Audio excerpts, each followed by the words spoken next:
때까지 사랑한 그 사랑으로 당신을 사랑하리. 약속하신 축복의 말씀 굳게 믿으며 믿음의 가정 세우리. 우리 함께 섬기며 믿음의 가정 세우리. 거친 세파가 몰아칠 때 세상 사람들 모두 알게 되리. 믿음 위에서 우리 가정. 할렐루야. 한 주간 평안하셨습니까? 10월 8일 또 10월 둘째 주 가정예배에 오신 여러분을 주님의 이름으로 축복하고 환영합니다. 이번 주도 어떻게 보면 연휴라고 할 수 있죠. 금요일부터 쉬시는 분들은 금요일 저녁부터 토요일, 주일, 월요일 이렇게까지 쉴 수 있는데, 쉬는 날 가운데서도 또 가정이 함께 모여서 하나님을 예배하고 또 하나님의 은혜를 나눌 수 있기를 간절히 사모합니다. 이제 우리 사도신경으로 우리의 신앙을 고백하겠습니다. 나는 전능하신 아버지 하나님, 천지의 창조주를 믿습니다. 나는 그의 유일하신 아들, 우리 주 예수 그리스도를 믿습니다. 그는 성령으로 잉태되어 동정녀 마리아에게서 나시고 본디오 빌라도에게 고난을 받아 십자가에 못 박혀 죽으시고 장사된 지 사흘 만에 죽은 자 가운데서 다시 살아나셨으며 하늘에 오르시어 전능하신 아버지 하나님 우편에 앉아 계시다가 거기로부터 살아있는 자와 죽은 자를 심판하러 오십니다. 나는 성령을 믿으며 거룩한 공교회와 성도의 교제와 죄를 용서받는 것과 몸의 부활과 영생을 믿습니다. 아멘. 오늘 함께 하실 찬양은 하늘에 나는 새도 주말씀 향하여 라는 찬양입니다.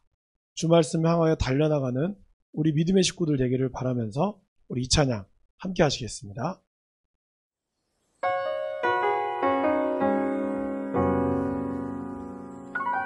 하늘에 나는 새도 주 손길 돌보시네.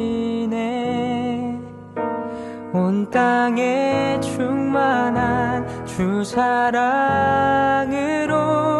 내 마음을 덮으소서. 주 나를 부르셨네. 주의 영광 위에 모든 사람 이끄소서. 주의 영광으로 주 말씀 향하여 달려가리라. 힘도 아닌 능도 아닌 오직 성령으로 주 얼굴 향하여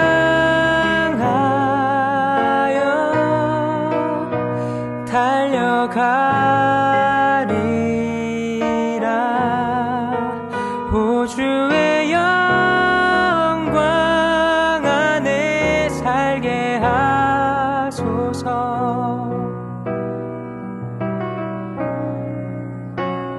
주 나를 부르셨네. 주의 영광 위에 모든 사람 이끄소서. 주의 영광으로 주 말씀 향하여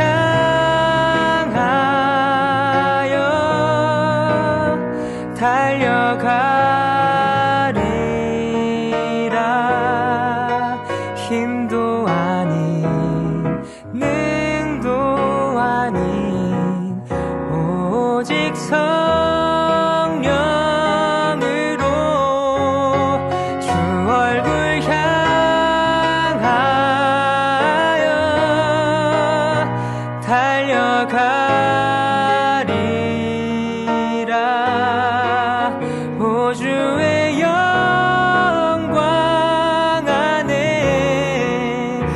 주의 영광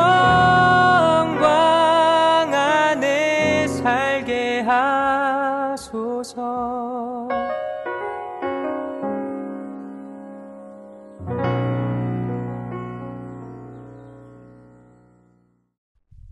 아멘. 이제 우리 가족 중에 한 분께서 오늘 기도문을 읽어주시면서 예배 가운데 나아가도록 하겠습니다.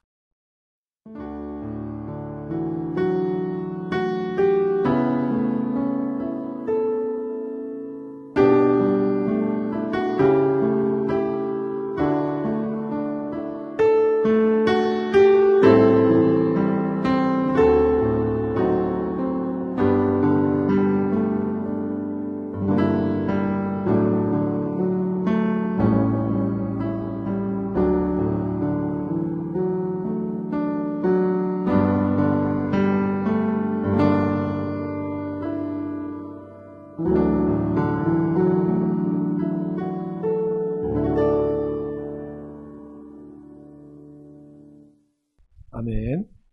오늘 우리에게 주시는 하나님의 말씀은 열왕기상 13장 20절에서 32절까지의 말씀입니다. 우리 가족들끼리 또 화면을 보시면서 한 절씩 천천히 화면을 따라 아니면 성경책을 보시면서 말씀을 같이 한번 읽어보겠습니다.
네, 오늘 말씀은 이제 이스라엘이 남유다와 북이스라엘로 나눠지는 그 과정 이후에 나오는 내용이라고 할 수 있습니다.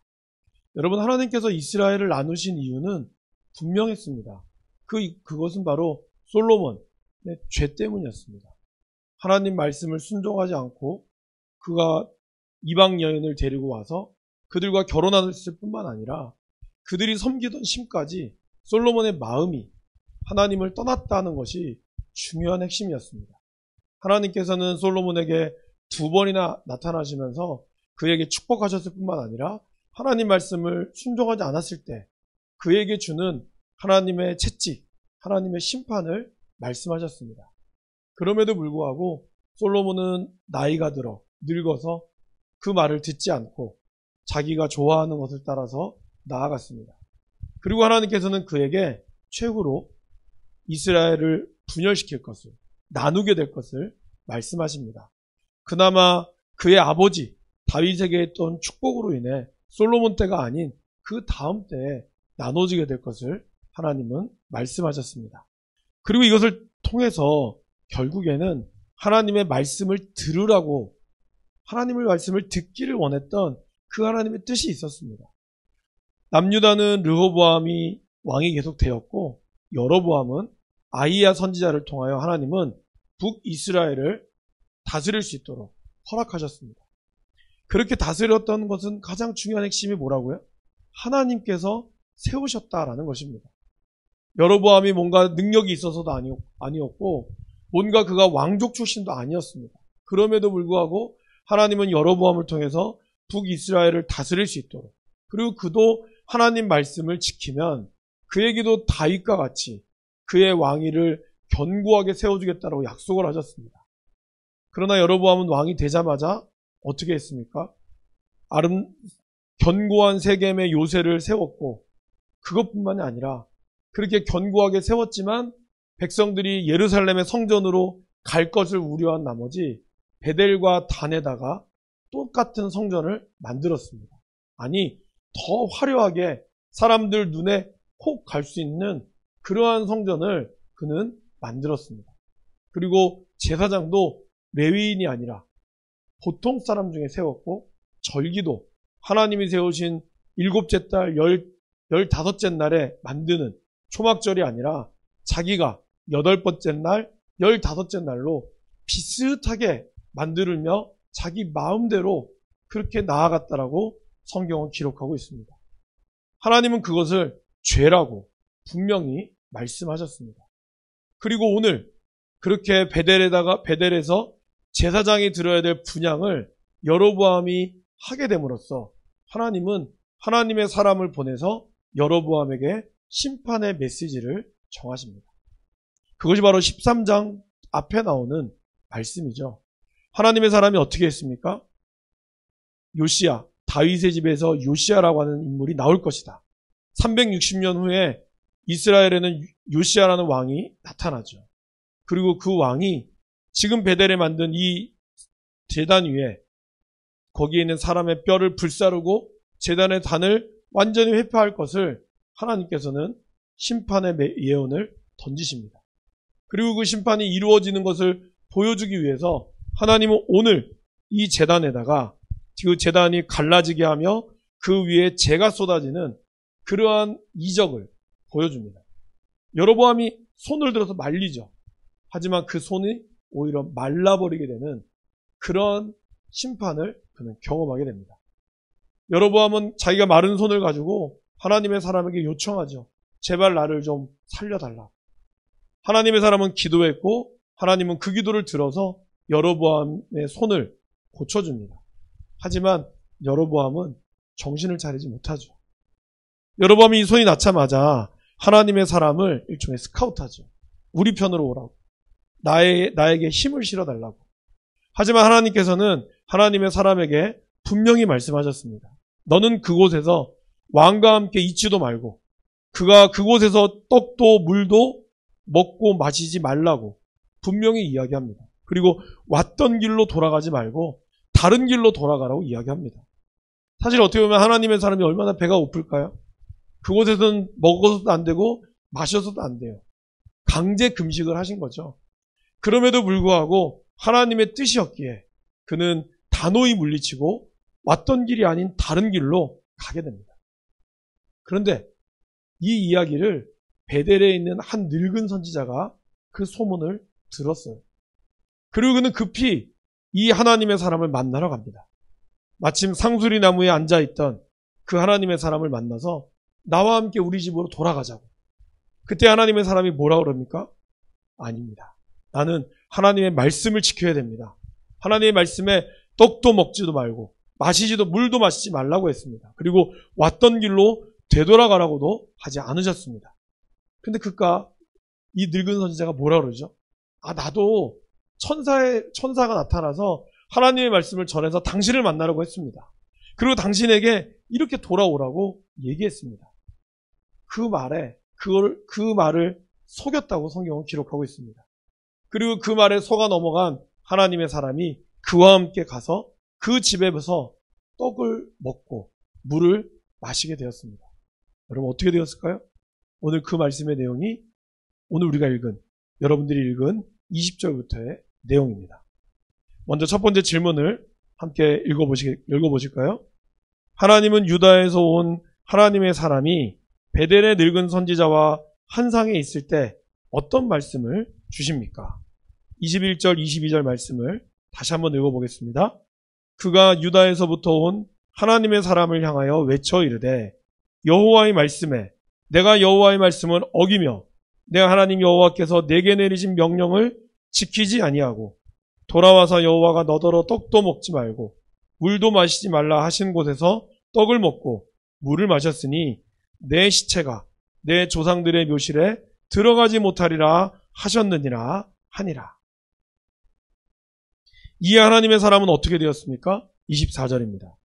이에 그 사람이 가더니 사자가 길에서 그를 만나 물어 죽임에 그의 시체가 길에 버림받으니 나귀는 그 곁에 서 있고 사자도 그 시체 곁에 서 있더라. 유다에서 온 하나님의 사람이 베델의 늙은 선지자와 함께 식탁에 앉았다는 것. 이것은 밥도 물도 마시지 말고 오라는 하나님의 말씀에 불순종했다는 뜻이 됩니다. 하나님은 늙은 선지자에게 유다에서 온 하나님의 사람이 하나님의 명령을 어긴 벌로 돌아가는 길에 그를 죽였습니다. 그리고 조상들의 묘실에 들어가지 못할 것이라고 하나님은 말씀하셨습니다. 그리고 실제로 늙은 선지자의 말대로 하나님의 사람은 그렇게 되었습니다. 놀라운 것은 사자가 그를 나타나 물어 죽였지만 시체를 먹잇감으로 먹지도 않고 나귀도 해치지 않았습니다. 베델의 늙은 선지자에게 임한 그 영이 하나님의 말씀이 그대로 임하여졌던 것입니다. 그럼 여러분 두 번째 질문을 우리가 할 수 있겠죠?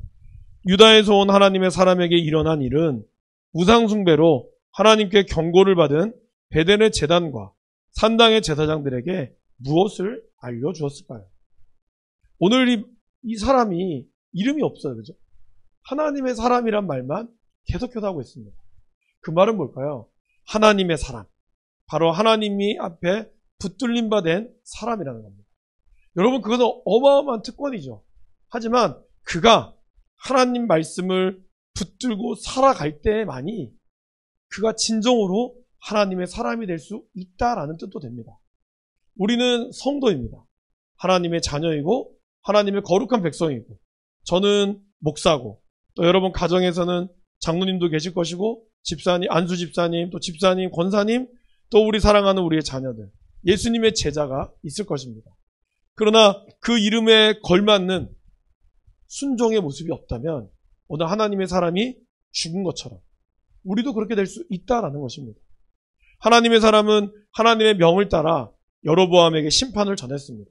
그 뜻대로 그대로 이루어졌습니다. 그러나 그 또한 불순종했을 때 하나님은 그에게 하신 그 말씀대로 하나님의 사람을 죽였습니다.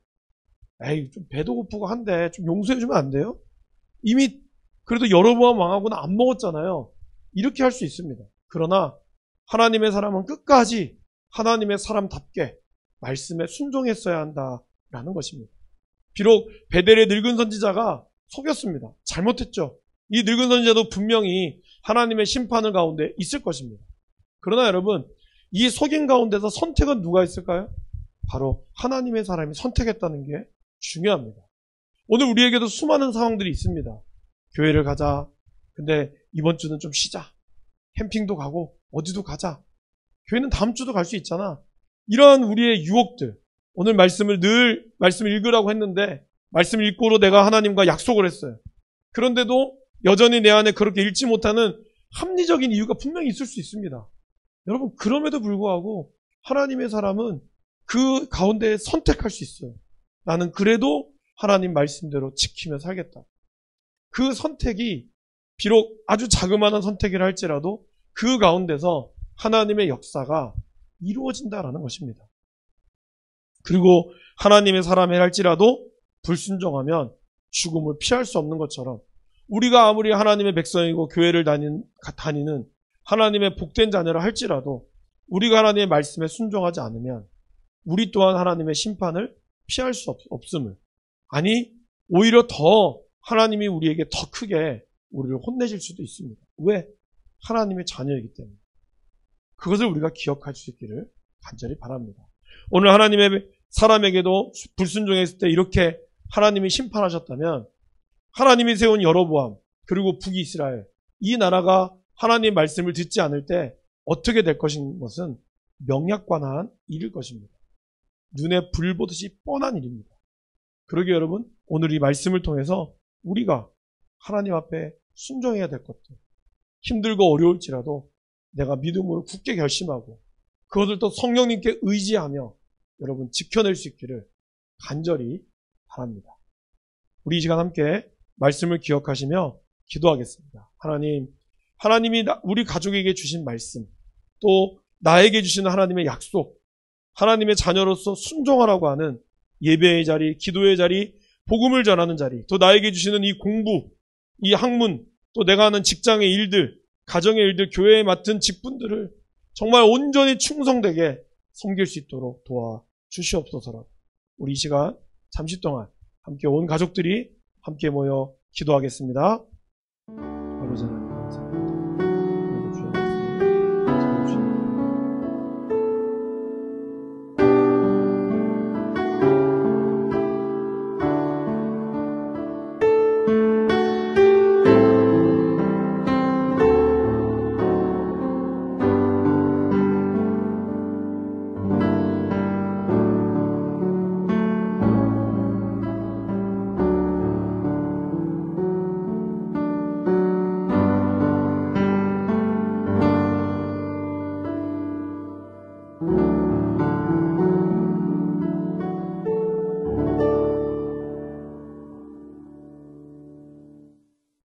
아버지 하나님 감사합니다. 오늘도 우리에게 귀한 말씀을 들려주시니 감사합니다. 하나님의 사람이 끝까지 말씀에 순종하지 않았기에 그 꼬임에 넘어가서 그는 열조의 무덤에도 들어가지 못하고 죽임을 당했습니다. 하나님, 우리가 주님이 우리를 택하셨고 우리에게 맡긴 그 사명 끝까지 잘 감당해 나갈 수 있도록 성령께서 우리를 도우시고 이끌어 주시고 아버지 함께하여 주시옵소서. 이번 한 주간도 우리에게 주시는 귀한 사명, 가정과 일터와 그 모든 곳에서 주의 영광을 위하여 주의 말씀에 순종하며 세상과 타협하지 않고 나아가는 사랑하는 우리의 믿음의 가족들 될 수 있도록 인도하시고 붙들어 주시옵소서. 마지막으로 함께 주기도문으로 예배를 마치겠습니다. 하늘에 계신 우리 아버지, 아버지의 이름을 거룩하게 하시며 아버지의 나라가 오게 하시며 아버지의 뜻이 하늘에서와 같이 땅에서도 이루어지게 하소서. 오늘 우리에게 일용할 양식을 주시고 우리가 우리에게 잘못한 사람을 용서하여 준 것 같이 우리 죄를 용서하여 주시고 우리를 시험에 빠지지 않게 하시고 악에서 구하소서. 나라와 권능과 영광이 영원히 아버지의 것입니다. 아멘. 네, 여러분, 오늘의 미션이 있습니다. 오늘의 미션은 가족 간에 꼭 지켜야 할 약속을 만들어서 서로 나눠보도록 하겠습니다. 아버지라면 아내와 아이들에게 나는 자녀들에게 꼭 축복 기도를 해주겠다 라든지, 아니면 자녀는 또 아버지와 또 어머니와 또 형제들에게 나 이렇게 꼭 할게요. 이 약속을 여러분이 꼭 지키시고, 가장 중요한 약속이 있죠. 일주일에 한 번 가정님에 꼭 드리겠다. 이 약속을 여러분들이 잘 지키실 수 있는 귀한 믿음의 가정 되기를 바랍니다. 여러분이 정한 이 약속을 가족들과 함께 잘 지키겠습니다는 의미로 서로 포옹해주고 안아주고, 그리고 약속과 함께 서로 안아주는 사진을 찍어서 보내주시면 또 여러분들에게 선물을 드리겠습니다. 지금까지 선물을 이렇게 준다고 했는데도 거의 안 했어요. 여러분, 이 예배를 함께 하시는 분은 꼭 지키시고 또 여러분 선물 받아가시기를 바라겠습니다. 10월 8일 이 한 주간도 믿음으로 승리하는 귀한 우리 평화의 가족 되시기를 간절히 바랍니다. 수고하셨습니다. 감사합니다.